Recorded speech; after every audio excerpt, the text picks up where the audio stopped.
c'est important à noter. Jésus n'a pas dit, tiens, viens à moi tout doucement. Il cria, il annonça plein voix. Il y avait pas de retenue.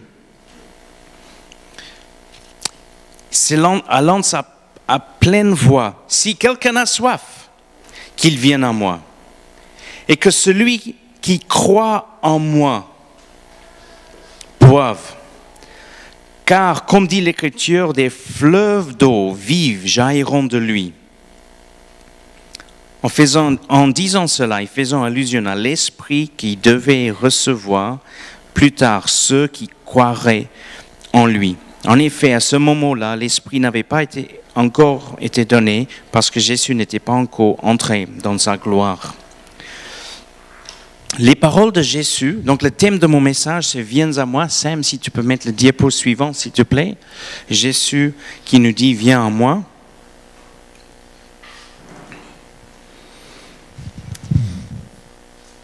Les paroles de Jésus continuent à nous bouleverser. Même 2000 ans plus tard que Jésus a dit tout ce qu'il a dit, on continue à être bouleversé. Le monde est bouleversé par ses enseignements, quelle que soit la culture. Quand l'évangile était prêché au début, c'était contre-culture. On était dans un contexte de judaïsme en Israël et que Jésus soit le Messie, c'était un message difficile, mais c'était prêché à Jérusalem et Dieu a transformé cette ville. Jérusalem était, comment on dit, turned upside down, comment on dit, sens dessous. Voilà, upside down. Et ce message a eu beaucoup d'opposition. Le preuve, Paul qui a dit je vais fermer les églises, je vais arrêter les chrétiens, les mettre en prison. Il a ce moment de conversion sur le chemin de Damas. Partout où l'évangile était prêché, en Rome, dans un contexte de paganisme, l'évangile, le message de l'évangile a subi beaucoup d'opposition, les chrétiens étaient persécutés. C'était contre-courant, annoncer que Jésus est le sauveur de l'humanité, mort sur la croix pour le péché de l'homme. Beaucoup d'opposition, mais ça continue à prendre. Il y a eu des conversions, et jusqu'à Augustin a placé sa foi en Christ. L'évangile a transformé Rome, tout bouleversé. Actuellement, l'évangile de Jésus est en train de bouleverser la Chine. C'est une culture, souvent on entend les gens dire oui, l'évangile, ça se passe bien en Occident. Non, au début, l'évangile a été confronté avec le paganisme. C'était pendant les siècles d'annonce, de persévérance d'annoncer l'évangile avant qu'il y a eu des conversions et que c'est répandu. Et en Chine, c'est également contre-courant. C'est dans une culture où on prie à nos ancêtres et toutes sortes de religions, le christianisme se répand et est en croissance de façon fulgurante en Chine. Là où l'évangile est prêché, en Amérique latine, les églises depuis des décennies, les églises explosent. En Afrique, ça fait longtemps que les églises explosent. L'évangile bouleverse. Et les enseignements de Jésus continuent à bouleverser le monde. Je suis bouleversé par les mots de Jésus, par leur clarté, leur autorité, leur simplicité, par leur vérité. Mais les paroles de Jésus ne sont pas bouleversantes simplement parce qu'ils sont peut-être intéressants. Beaucoup de choses qui étaient écrites ou dites par les hommes peuvent être intéressantes. Les paroles de Jésus ne sont pas bouleversantes parce qu'ils sont remplis de sagesse. Ils sont remplis de sagesse et de vérité. Mais des fois, on peut entendre les paroles des hommes qui peuvent avoir une vraie sagesse. Ou les paroles de Jésus ne sont pas bouleversantes simplement parce qu'ils nous font réfléchir.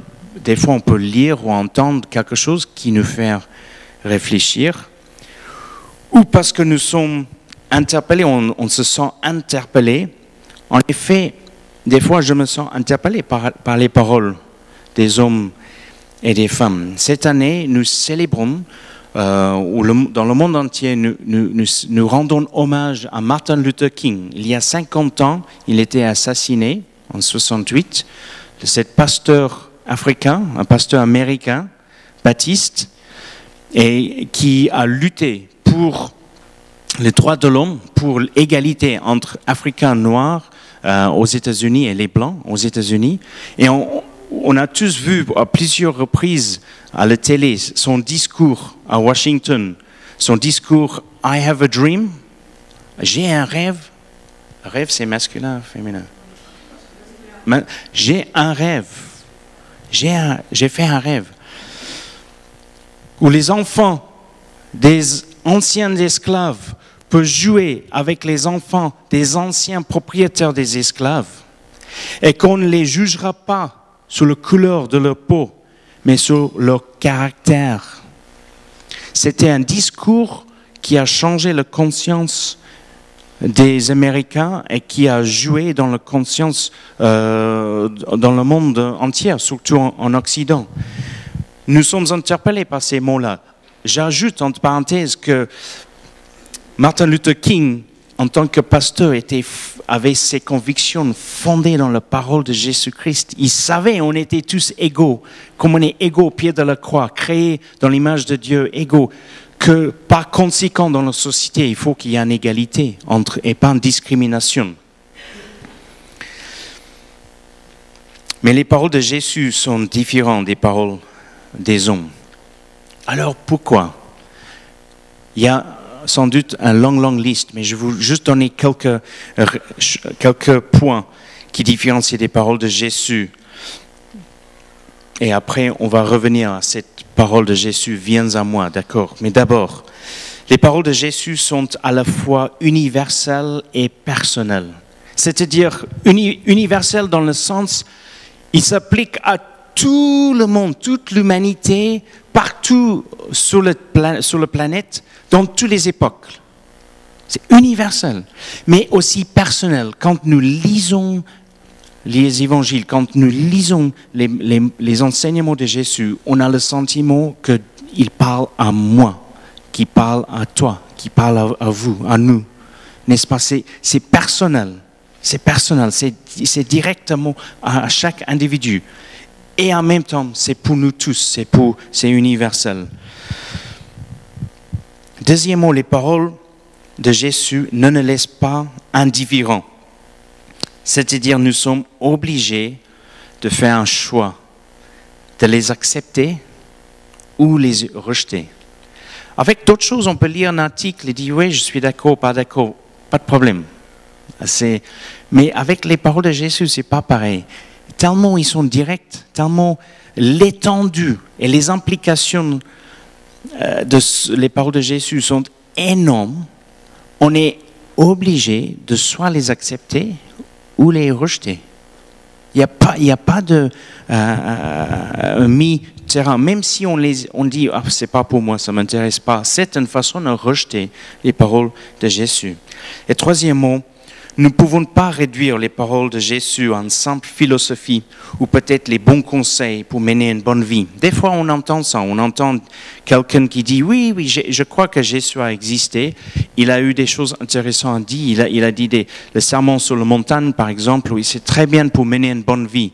Mais qu'il soit Dieu, qu'il soit ressuscité le troisième jour, je ne sais pas. Je ne sais pas. » Non, les paroles de Jésus sont puissants parce que les paroles de Jésus donnent la vie. Il donne la vie éternelle. Jésus a dit, viens à moi, tous ceux qui ont soif, viens à moi et boivent. Tous ceux qui croient en moi, ça va être comme de l'eau qui jaillisse, les fleuves d'eau jaillissant en vous. Ce n'est pas simplement les paroles de Jésus. C'est peut-être ça le point auquel je voudrais arriver. Ce n'est pas juste les paroles de Jésus, c'est Jésus lui-même. C'est ses paroles et c'est lui-même.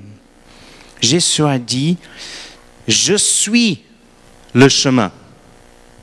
On a entendu ça dimanche dernier. Je suis le chemin, je suis la vérité, je suis la vie. Personne ne va vers le Père sans passer par moi. Jean 14, verset 6. L'étendue les implications de cette déclaration sont telles qu'il n'y a pas de zone grise. Comme beaucoup de commentateurs ont déjà dit, avec cette déclaration, soit c'est vrai, soit c'est faux. Il n'y a pas d'autre interprétation. C'est complètement vrai ou c'est complètement faux. C'est pour cela que Jésus est décrit comme une pierre. En Matthieu chapitre 21, et je vais expliquer ça, en Matthieu chapitre 21, Jésus est en train de parler avec les pharisiens qui, eux, rejetaient à la fois Jésus en tant que le Messie, choisi par Dieu, pour être le sauveur du monde, et ils rejetaient ses paroles, ses enseignements. Et Jésus, en parlant avec eux, c'est un chapitre très intéressant, si vous avez le temps à la maison de lire Matthieu 21, Jésus leur cite le texte de Psaume 118, verset 22. Il leur dit, vous n'avez jamais entendu, vous n'avez jamais lu ce verset, la pierre qu'ont rejeté ceux qui bâtissaient, c'est-à-dire les pharisiens ou l'institution du judaïsme dans un sens qui était censé de bâtir, la pierre qu'ont rejeté ceux qui bâtissaient est devenue la principale de l'angle ou la pierre angulaire. Jésus est pour beaucoup une pierre d'achoppement, une vérité qui est trop fort, trop dérangeant, trop puissant et qui devient une source d'offense et qui fait trébucher. Mais pour ceux qui croient en Jésus, ceux qui ont placé leur foi en Jésus, Jésus devient une pierre angulaire. C'est-à-dire, il est sur lui que nous bâtissons notre vie. Nous bâtissons notre vie. Nous bâtissons notre mariage, notre famille, l'Église, tout. La façon que nous menons notre entreprise, la façon que nous traitons nos collègues, la façon que nous traitons ceux qui travaillent pour nous, si on a des employés, tout. On bâtit notre vie sur Jésus. Et Jésus a dit quelque chose de très fort à la fin de Matthieu chapitre 21. Il a dit, celui qui tombera sur cette pierre, celui qui se fait trébucher sur cette pierre, donc sur moi, s'y brisera. C'est des paroles fortes. Hein? La Bible nous révèle qu'un jour, on va tous rendre les comptes devant un Dieu juste, un Dieu parfaitement juste. Un jour de jugement, on rend les comptes pour notre vie. Et Dieu, dans son miséricorde, dans son amour, a fait une mission de secours pour l'humanité. Il a envoyé, il a donné son Fils pour payer le prix des péchés de l'humanité. Et quand quelqu'un dit « Ah, Jésus, c'est pas pour moi, je rejette Jésus, ça ne m'intéresse pas », c'est qu'il trébuche sur cette pierre et Jésus a dit « C'est sur cette pierre que la personne se brisera, sur cette pierre s'y brisera ». Mais pour ceux qui placent leur confiance en Jésus, disent « Jésus, pardonne-moi de mes péchés, purifie-moi de mes péchés ». Jésus devient la pierre angulaire et on bâtit notre vie. On n'est pas brisé sur cette pierre, on bâtit notre vie. Alléluia. Alors comment on bâtit notre vie sur Jésus?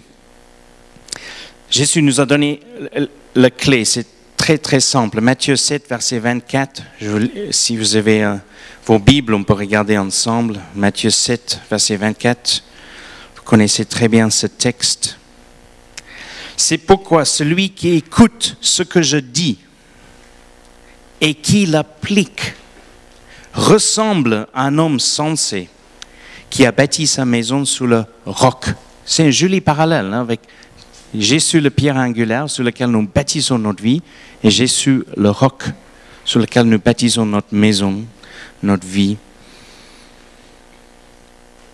Il a plu à verse. Les fleuves ont débordé, les vents ont soufflé avec violence. Ils se sont déchaînés contre cette maison. Elle ne s'est pas effondrée car ses fondations reposaient sur le roc, sur Jésus. Mais celui qui écoute mes paroles sans faire ce que je dis ressemble à un homme assez fou pour construire sa maison sur le sable. Il a plu à verse, les fleuves ont débordé, les vents ont soufflé avec violence. Ils se sont déchaînés contre cette maison. Elle s'est effondrée à sa ruine. Et sa ruine a été complète. Sa ruine était complète. C'est en application les paroles de Jésus que nous bâtissons notre vie sur lui, le pierre angulaire. Est-ce que tu peux montrer le texte suivant, s'il te plaît? Donc, en Matthieu 11, versets 28 à 30. Je voudrais juste revenir donc à ce thème, venez à moi. Jésus qui dit, venez à moi. Vous tous qui êtes fatigués et chargés, et je vous donnerai du repos. Prenez mon joug sur vous et recevez mes instructions, car je suis doux et humble de cœur. Et vous trouverez du repos pour vos âmes, car mon joug est doux et mon fardeau léger. Juste quelques commentaires sur ce texte, parce que c'est ce thème que je voudrais aborder ce matin. Jésus qui dit, viens à moi, viens à moi. D'abord, quand Jésus dit, venez à moi, c'est intéressant à noter, quand on fait la comparaison avec beaucoup d'autres religions ou beaucoup d'autres croyances ou philosophies, il n'a pas dit, aller vers une telle personne. Il n'a pas dit aller vers une telle montagne ou aller vers une telle ville ou aller faire ceci, faire cela, faire plein de bonnes œuvres, faire. Il dit, viens à moi. C'est là où ça commence, la marche de chrétien, la vie de chrétien. C'est pas, je vais essayer de régler ma vie, je vais essayer de restaurer ma vie, réparer ma vie, mettre ma vie en ordre, et après, j'espère que je vais trouver grâce à Dieu. On ne peut pas. Personne n'est assez bon. On ne peut pas se auto-justifier devant un Dieu qui est parfaitement juste. Ça commence en venant à Jésus. Pas à une église, pas à un bâtiment, pas à une religion, à une personne. Jésus-Christ, Fils de Dieu, Dieu qui est devenu homme, qui a payé le prix pour le péché de l'humanité, sur le croix. Venez à moi, il a dit. Ne pas faire, si, viens à moi. Si Jésus était un homme ordinaire, ça aurait été très, très orgueilleux de dire ça. Mais s'il est Dieu devenu un homme, s'il s'est dépouillé de sa gloire dans les cieux pour prendre une forme humaine, pour payer le prix des péchés de l'humanité, c'est tout à fait cohérent quand il dit « viens à moi », tout à fait rationnel et conforme avec toutes ces autres déclarations sur sa vie. Deuxième point, cela veut dire, quand nous lisons ce texte, que le salut par la foi en Jésus, au lieu de nous imposer un joug lourd, faites ceci, habillez-vous comme cela, mange ça, ne mange pas ça, c'est un joug léger. Pour nous qui avons besoin de repos pour nos âmes, déjà le pardon de nos péchés, waouh! Ça fait, on peut avoir tout dans la vie, mais de porter une culpabilité, de ce que nous avons fait, c'est lourd. Le pardon de nos péchés qui ont nous purifié de toutes nos fautes devant Dieu. On peut rentrer dans sa présence, pas grâce à ce que nous avons fait, mais grâce à ce que Jésus a fait pour nous le croire. Et on est accueillis dans la présence de Dieu et il nous donne l'esprit d'adoption et on peut dire Abba Père, Abba Père. Quel esprit on a en Dieu, c'est incroyable. C'est un joug léger, prenez mon joug sur vous, recevez mes instructions. Pour ceux qui sont fatigués, ont besoin de repos. Vous savez, le joug du péché peut être très, très lourd. Le joug du monde peut être très, très, très lourd. Le joug de Jésus est léger. Et on veut être sur un joug avec Jésus, pas avec le monde. On veut marcher avec Jésus. Et recevez mes instructions. Pour moi, ça c'est une clé pour devenir un véritable disciple. Souvent, on cite ce verset et on oublie la partie « Recevez mes instructions ». Recevez mes instructions. Beaucoup de personnes veulent Jésus, mais ils ne veulent pas de ses instructions. C'est ça la clé. Jésus, en tant que sauveur, il paye le prix de nos péchés, mais Jésus est aussi Seigneur. Il est Seigneur. Il veut être Seigneur de notre vie. Quand on reçoit ces enseignements, on les met en pratique dans notre vie. C'est là où Jésus commence à être le véritable pierre angulaire dans ta vie, dans notre vie. Quand on commence à bâtir notre vie sur les enseignements de Jésus, les mettre en application dans notre vie, là, Jésus devient véritablement la pierre angulaire dans ta vie et on bâtit sur le roc. Je me souviens avoir eu un entretien avec un couple qui ne sont plus dans cette église depuis très longtemps. Et on a cheminé avec eux, avec beaucoup d'amour, beaucoup de tendresse. Et il y avait des choses dans leur vie qu'il fallait mettre en règle devant le Seigneur. Et un jour, on a eu un entretien ensemble pour discuter de tout cela. Ils ont dit non, on veut pas. Ils vivaient dans le péché. Et je dis, c'est pas le modèle de Dieu, c'est pas le plan de Dieu. Non, on veut pas. Plus tard. Et je leur dis, écoute, moi, je ne vous juge pas et je vous condamne pas parce que moi-même, je suis un pécheur. Moi-même, j'ai dû demander pardon pour mes péchés. Donc, dans cet entretien, ce n'est pas avec un cœur de jugement que je vous parle parce que je ne peux pas. Mais je vous pointe à Dieu et à sa parole et ses instructions. Ce n'est pas pour plaire à moi, c'est pour plaire à Dieu que le Seigneur vous appelle à mettre votre vie en règle devant lui. Non, on ne veut pas. Je dis, ok, vous ne voulez pas. Au moins, soyons honnêtes. Juste, pas avec moi, soyons honnêtes avec vous-même et avec Dieu. Que Dieu pour vous est un Dieu qui mérite apparemment votre adoration, mais il ne mérite pas votre obéissance. Si Dieu est vraiment Dieu, il mérite notre adoration et notre obéissance et notre fidélité. On lui donne toute notre vie, si Dieu est Dieu pour nous. Alors, quand Jésus est le pierre angulaire, des fois, on est offensé par les choses. Des fois, on est trébuché. Des fois, quand un grand challenge pour les jeunes qui trouvent la foi en Christ, un grand challenge pour beaucoup de jeunes ils sont interpellés par Jésus, placent leur foi en Christ et disent « Ok, maintenant, je veux te suivre, Jésus. » Mais quand il vit peut-être dans le concubinage avec le copain, la copine, et on dit « Écoute, la Bible nous dit, le lit conjugal, exemple de toute souillure, Hébreux chapitre 13. Le lit conjugal est réservé, selon le modèle biblique, pour ceux qui sont mariés. Ça, c'est le modèle biblique. Ce n'est pas une moralité, voilà, maintenant on est chrétien, on fait ça. Seigneur, je veux bâtir ma vie sur toi, le pierre angulaire. Je veux recevoir tes instructions. Je vais les mettre en pratique. Ça peut être une pierre d'achoppement ou une pierre angulaire. C'est un challenge. Hein? C'est un challenge. Combien de fois j'étais offensé quand le Seigneur me dit, Tim, et dans ta vie, il y a des choses qui ne vont pas là, il faut changer. Quand on met en place ces instructions, Jésus devient le pierre angulaire. Mais tout ça commence en venant à lui, en conclusion, je voudrais vous raconter le témoignage de Fanny Crosby, une vie qui était transformée et bouleversée par Jésus. C'est un témoignage incroyable.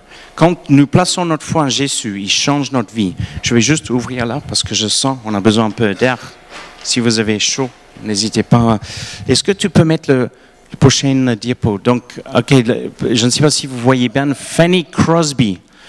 Laura, tu as entendu parler de Fanny Crosby? Ouais, tous les Américains connaissent Fanny Crosby, une femme américaine. Là, la photo à gauche, elle est toute à droite, Elle est née en 1920, donc il y a quasiment 200 ans. Née aux États-Unis, elle est née aveugle. En France, quelqu'un qui est aveugle aujourd'hui, il y a tout un système avec la sécurité sociale pour aider. Vous imaginez d'être né aveugle il y a 200 ans, c'est compliqué, on va dire c'est compliqué. Quand Fanny Crosby avait 6 mois, son papa est mort. Donc, vous imaginez, la situation est très compliquée. Les parents auraient pu être amers, ou la maman aurait pu être amère envers Dieu. Et Fanny Crosby elle-même aurait pu dire, avec ça comme vie, elle aurait pu être très amère aussi. Mais la maman et la grand-mère maternelle avaient une foi forte en Jésus-Christ. Ces deux femmes-là, la maman et la grand-mère, ont choisi Jésus en tant que pierre angulaire pour bâtir leur vie et mettre en place les instructions de Jésus. Ce qui fait que, pendant que Fanny a grandi, en tant qu'une petite fille aveugle, qu'est-ce qu'ils ont fait? Ils ont juste lu la Bible. Ils ont lu la Bible, recité la Bible, lu les textes pendant des heures à Fanny. Ce qui a fait que Fanny, avec le temps, a développé un esprit très bien aiguisé. Et à 8 ans, elle a composé un premier poème qu'elle recitait et quelqu'un d'autre l'a écrit pour elle, son premier poème. À la fin de sa vie, elle avait écrit plus de 1000 poèmes. Des autres personnes l'ont écrit pour elle. 4 livres de poésie publiés par les éditeurs. Les poèmes, elle a eu l'occasion de lire un de ces poèmes au président des États-Unis.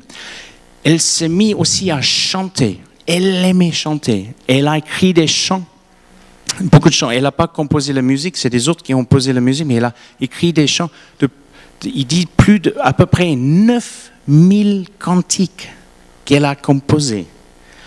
Elle a grandi avec une foi en Christ et pas d'amertume, une foi et un amour pour Jésus. À partir de l'âge de 10 ans, elle s'est mise avec l'aide de sa mère et beaucoup sa grand-mère qui avait le temps. Sa grand-mère lui lisait les textes de la Bible et elle essayait de le mettre en mémoire. Comme elle était, le fait d'avoir été aveugle, ça développe l'esprit un peu différemment. Une très bonne mémoire. Et à partir de l'âge de 10 ans, elle mettait en mémoire, par cœur, 5 chapitres de la Bible par semaine. À l'âge de 15 ans, Fanny Crosby pouvait reciter les 4 évangiles par cœur, et le Pentateuque, les 5 premiers livres de la Bible, et beaucoup des psaumes par cœur. Une fille qui a choisi de bâtir, malgré qu'elle est née aveugle, malgré qu'elle ne connaissait pas son père, de bâtir sa vie sur Jésus, le pierre angulaire, et mettre en place ses instructions. Elle a eu aussi les tragédies. Elle s'est mariée avec un homme qui était aussi aveugle. Ils ont eu un enfant et l'enfant est décédé pendant la nuit dans son sommeil, très peu après sa naissance. Et Fanny a dit,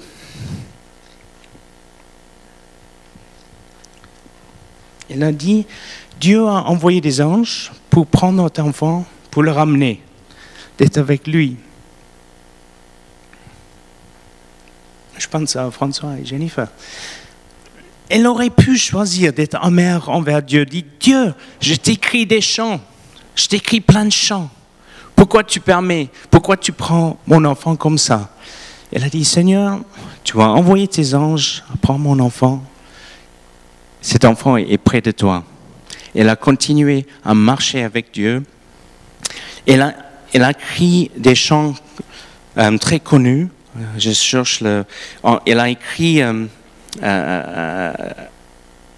le chant Blessed Assurance, Jesus is mine. C'était traduit en français.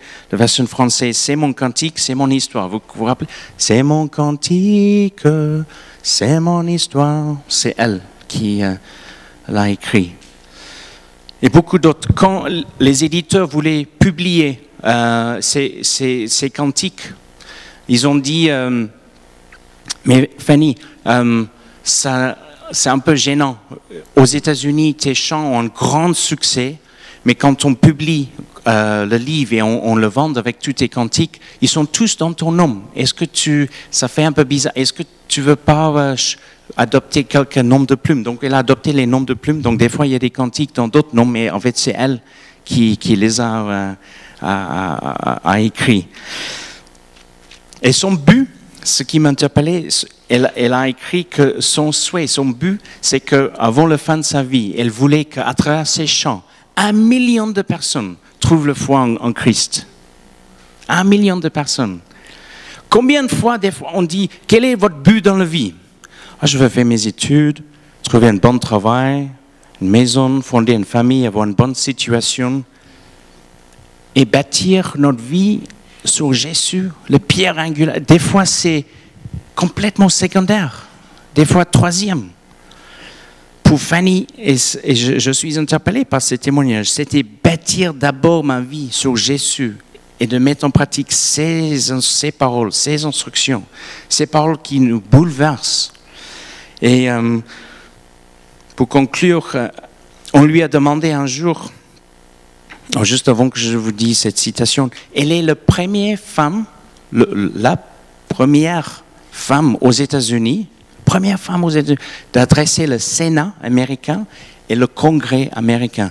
La première femme de parler au Sénat et au Congrès américain est une femme de foi, une femme chrétienne, une femme née aveugle, mais qui a bâti sa vie sur Jésus, le pierre angulaire.